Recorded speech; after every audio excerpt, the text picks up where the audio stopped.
নমস্কার বন্ধুরা, আমিও বাঙালি রান্নাঘরে সবাইকে স্বাগত জানাচ্ছি। আবার একটা রেসিপি আপনাদের মাঝখানে শেয়ার করতে চলেছি, সেটা হলো ছানা ছাড়া ল্যাংচা। তাহলে চলুন দেখে নেওয়া যাক আজকের রেসিপি। এখানে আমি কিছুটা উপকরণ নিয়েছি। প্রথমে বলে দিই, এখানে নিয়েছি ময়দা, নিয়েছি এখানে 100 গ্রাম আমুল দুধ, এখানে নিয়েছি ঘি, আর নিয়েছি এখানে লিকুইড দুধ। এই দিয়েই কিন্তু আজকে এই মিষ্টিটা তৈরি করব। আর ছানা ছাড়া এত সুন্দর মিষ্টি তৈরি হয়, আপনারা না দেখলে কখনো ভাবতেই পারবেন না। তাহলে চলুন ভিডিওটা প্রথম থেকে শেষ পর্যন্ত অবশ্যই দেখবেন। প্রথমেই ঢেলে দিচ্ছি 100 গ্রাম গুঁড়ো দুধ। সামনেই যেহেতু রাখি, তাই রাখি স্পেশালি কিন্তু আপনারা এটা বাড়িতে করে নিতে পারেন খুব অল্প সময়ের মধ্যে। দিয়ে দিচ্ছি এর মধ্যে অল্প একটু ময়দা, আর একটু দেবো। যতটা আমুল দুধ নিয়েছি তার কিন্তু 1/3 ভাগ আমি ময়দা নিয়েছি। আর একটা কথা ভুলে গেছি, এখানে কিন্তু বেকিং পাউডার ব্যবহার করতে হবে খুব সামান্য পরিমাণে, যাতে একটু মিষ্টিটা ফোলে। তা 1-2 আঙ্গুলে যেটুখানি হয় ঠিক এরকম, বেশি হলে কিন্তু মিষ্টিটা ভালো লাগবে না। তো এখন এর মধ্যে দিয়ে দিচ্ছি ঘি। আপনারা ঘিয়ের বদলে সাদা তেলও ব্যবহার করতে পারেন, ঘিটা দিলে ভালো ফ্লেভার আসে। তো সবগুলো উপকরণ একসাথে ময়ান দিয়ে নেব ভালোভাবে।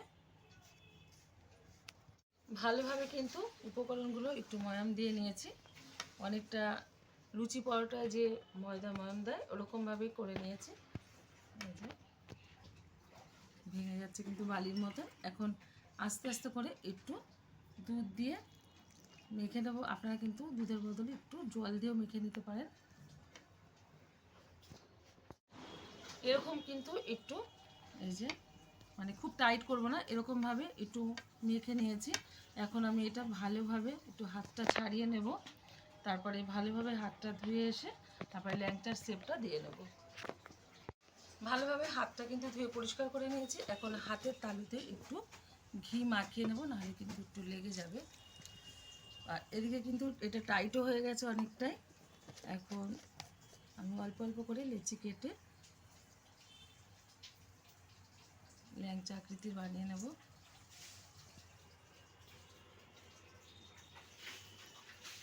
লেচিটা কিন্তু একটু ছোট নিলে ভালো হয়, কারণ এটা কিন্তু যখন ভাজা হবে ফুলে কিন্তু অনেকটাই বড় হয়ে যাবে। আবার আর একটা দেখিয়ে দিচ্ছি।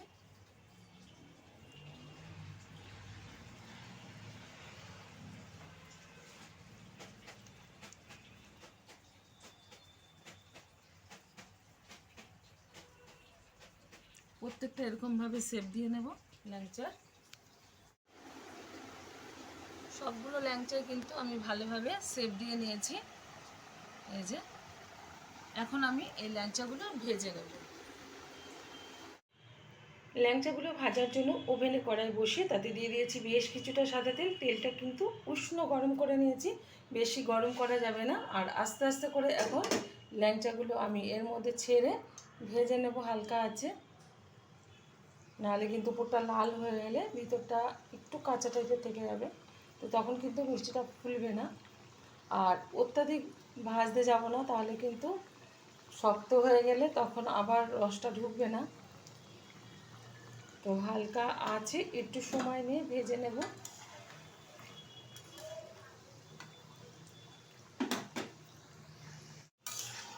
ল্যাংচাগুলো কিন্তু একটু নেড়ে দিচ্ছি, আর কি সুন্দরভাবে কিন্তু কালার চলে এসেছে। আর একটু কালার হবে, সুন্দরভাবে ফুলে উঠেছে অনেকটাই। এটাতে রস ঢুকলে আরও ফুলে যাবে।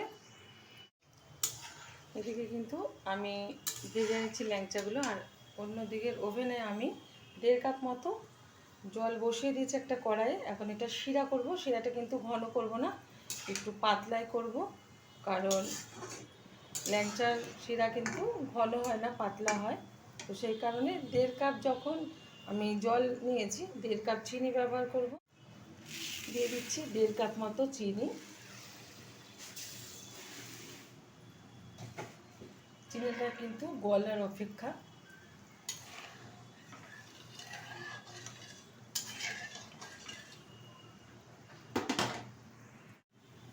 এদিকে কিন্তু শিরাটাও হয়ে গেছে। এই যে এখন ওভেনটা বন্ধ করে দিচ্ছি। একটু উষ্ণ ঠান্ডা টাইপের মানে ঠান্ডা টাইপের করে নেবো যাতে উষ্ণ উষ্ণ গরম থাকে। আর এদিকে ল্যাংচাগুলো কিন্তু সুন্দরভাবে ভাজা হয়ে গেছে, এটা আমি একটা প্লেটে তুলে নিচ্ছি। সেটা কিন্তু এখন উষ্ণ ঠান্ডা আছে, মানে উষ্ণ গরম আছে সরি। এখন দিয়ে দেবো এর মধ্যে ল্যাংচাগুলো ঢেলে। ওভেনটা কিন্তু আগে থেকেই বলেছি বন্ধ করে দিয়েছি। আধ ঘন্টার জন্য আমি ঢেকে রেখে দিচ্ছি। আধ ঘন্টা বাদে আমি ঢাকনাটা তুলে দিচ্ছি। সুন্দরভাবে কিন্তু ল্যাংচাগুলো ফুলে উঠেছে নিচে। আর একটু বেশি সময় রাখলে কিন্তু আরও ফুলবে, আরও নরম হবে, এর মধ্যে সেরকমভাবে কিন্তু রস ঢুকবে। তো এখন একটা প্লেটে তুলে নেব। দেখা হবে পরের ভিডিওতে নতুন কোনো রেসিপি নিয়ে। ধন্যবাদ।